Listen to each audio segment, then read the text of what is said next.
जी अस्सलाम वालेकुम, मैं हूं खबर शहजाद और आप देख रहे हैं मेरा यूट्यूब चैनल।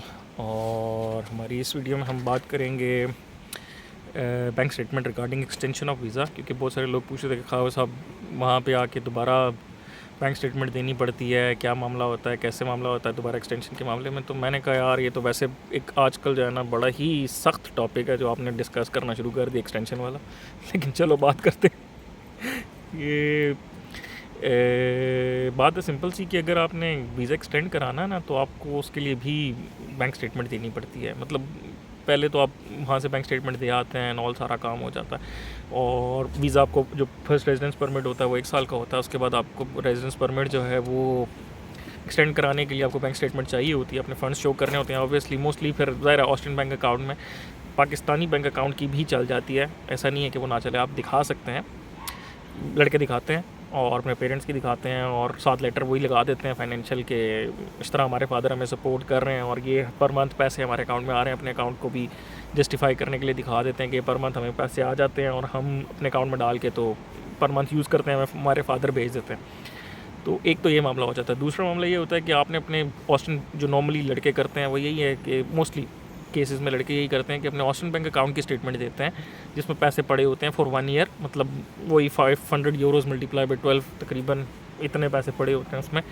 और उसके लिए लड़के क्या करते हैं मोस्टली यहाँ पे जो स्टूडेंट्स होते हैं आपस में बैठ के सब आपस में कोऑर्डिनेट करके एक दूसरे से पैसे लेके अपने अकाउंट में डाल लेते हैं, रेजिडेंस परमिट अप्रूव करा के तो सबको वापस कर देते हैं। मोस्टली यहाँ पे लड़के ऐसे ही करते हैं स्टूडेंट डॉन्स में कि सब ने आपस में मिल लिया। आज जिस तरह ए की एक्सटेंशन है नेक्स्ट मंथ या 2 मंथ बाद, यहाँ पे 1 मंथ की भी स्टेटमेंट इज़ ओके अगर आप उनको दिखा दो तो आप उसको कहते हो यार, वो सबको कहता है यार कितने कितने पैसे हैं लाओ दो मुझे दो। तो सब से इधर उधर से पकड़ के मामला बैंक स्टेटमेंट बना के तो एक्सटेंशन के लिए फाइल कर देते हैं। मोस्टली स्टूडेंट्स यही करते हैं, मोस्टली स्टूडेंट्स यही करते हैं कि सब आपस में मिल मिला के आज एक ही एक्सटेंशन आ गई जिस तरह नेक्स्ट मंथ आ गई या समथिंग तो उसको सबने पैसे दे दिए मिल मिला के थोड़े से। मतलब अगर आप ट्रस्ट करते हो तो उसको दे दिए पैसे एंड ऑल सारा कुछ, उसने अपनी एक्सटेंशन फाइल की, उसके बाद वो सबको वापस दे देता है।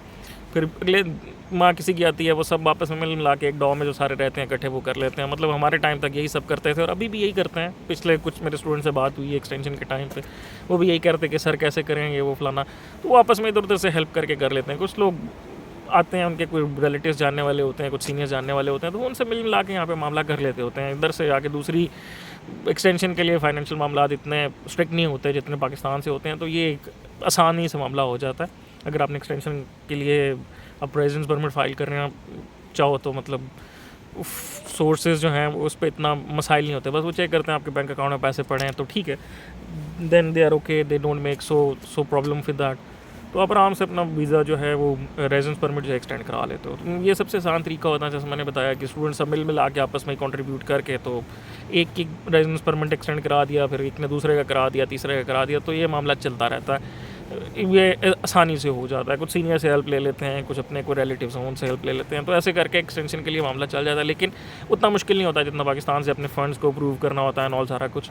तो ये सब प्रोसेस होता है। इसके बारे में अगर आप और कुछ क्वेश्चन पूछना चाहते हैं तो प्लीज़ मुझे अपने क्वेश्चंस भेजें। और अगर मेरी वीडियोज़ आपको पसंद आ रही हैं तो चैनल सब्सक्राइब करें, प्लीज़ फीडबैक देते रहें, इससे मेरी भी इन्फॉर्मेशन बढ़ती है और मैं आगे लोगों को भी गाइड कर सकता हूँ बेहतर। Thank you so much for watching. अल्लाह हाफ़िज़।